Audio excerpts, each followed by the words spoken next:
Okay. Hello my guys, ഉമ്മാർട്ടുണ്ടായി birthday ഒക്കെ പറഞ്ഞൊന്ന് ബേക്കറി പോയിട്ട് വന്നത്. അങ്ങനെ ഉമ്മാനെ പൈസ വാങ്ങിച്ച് നേരെ നോക്കാം ബേക്കറി പോയി നേരെ ബേക്കറിയിലേക്കാണ്. കൂടുതലും ചിന്തിക്കില്ല, നേരെ ബേക്കറിയിലേക്ക് കിടക്കാം. ഓക്കെ, നമ്മളായിട്ട് വിളിച്ചളിയാം. നമ്മളെ അടുത്തുള്ള ബേക്കറി തന്നെ നമ്മളെപ്പോഴും അവിടെ പോകുന്നതാണ്. നല്ല അടിപൊളി ബേക്കറിയാണ്. അവിടെ കടി കാര്യങ്ങളൊക്കെ ഉണ്ട് അവിടെ. ഒടുവിൽ നമ്മൾ ബേക്കറി എത്തിയിരിക്കുകയാണ്. ഓക്കെ, അമ്മ ഇന്ന് വന്നിരിക്കുന്നത് നമ്മുടെ അടുത്ത ബേക്കറി തന്നെയാണ്. സലാം ചാര മോൻ്റെ ബേക്കറി. മോനെ ഇപ്പോൾ ഇവിടെ ഇല്ല, നമുക്ക് കാണാം. ഓക്കെ, പിരിച്ചാ സുഖല്ലേ?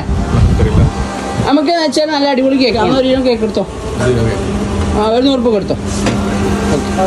ഓക്കെ, പിരിച്ചോ, വരാം. പിന്നെ നമ്മളെ കേക്ക് കാര്യങ്ങളൊക്കെ വാങ്ങിച്ചിട്ട് എന്നാക്കാം. പിന്നെ നേരെ നമുക്കൊന്ന് വീട്ടിലേക്കൊന്ന് തിരിക്കണം. അതിന്റെ മുമ്പിൽ എന്നാക്കാം ഒന്ന് ബണ്ടും ഒന്ന് കറങ്ങിയിട്ട് വരാം. ഓക്കെ, അവിടുത്തെ കാര്യങ്ങളൊന്ന് അന്വേഷിക്കാലോ. എനിക്ക് ഭ്രാന്തായി പോയതാണ്, അത് നാട്ടുകാർക്ക് മൊത്തം.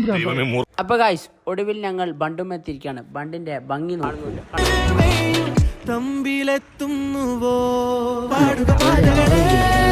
ഓക്കെ, നമ്മൾ ഒടുവിലത്തെ ഒരാളെ കിട്ടിയിട്ടുണ്ട്. ഇഷ്ടാനെ സുഖമല്ലടാ? എടാ, ഒരു ചെറിയൊരു വീഡിയോ ആയിട്ട് ഇറങ്ങിയതാണ്. പിന്നെ നമ്മളെ വീഡിയോ കാണണ്ടേ? ഇങ്ങനെ അടിപൊളിയാ. നമ്മൾ പോരെ കുറച്ചാളെ കണ്ടു ചങ്ങ പറയാം. അവരെ കണ്ട് 2 സ്ഥലം പറഞ്ഞ് നമ്മൾ എന്നാക്കി നേരെ തിരിച്ച് നാട്ടിലേക്കാണ്. ഗായ്സ്, ഈ കുളത്തിൻ്റെ പ്രത്യേകത വെച്ചാൽ ആനയുണ്ട്, പോത്തുണ്ട്, കുതിരയുണ്ട്, എല്ലാ പാഹന്മാരും കുളിക്കുന്നുണ്ട്. അപ്പൊ ഉമ്മ പറഞ്ഞ സാധനം വാങ്ങിച്ചിട്ടുണ്ടാക്കി അമ്മ നേരെ വീട്ടിലേക്ക് എത്തിയിരിക്കുകയാണ്. അപ്പോൾ ഓക്കെ, ബാക്കി നാളെ.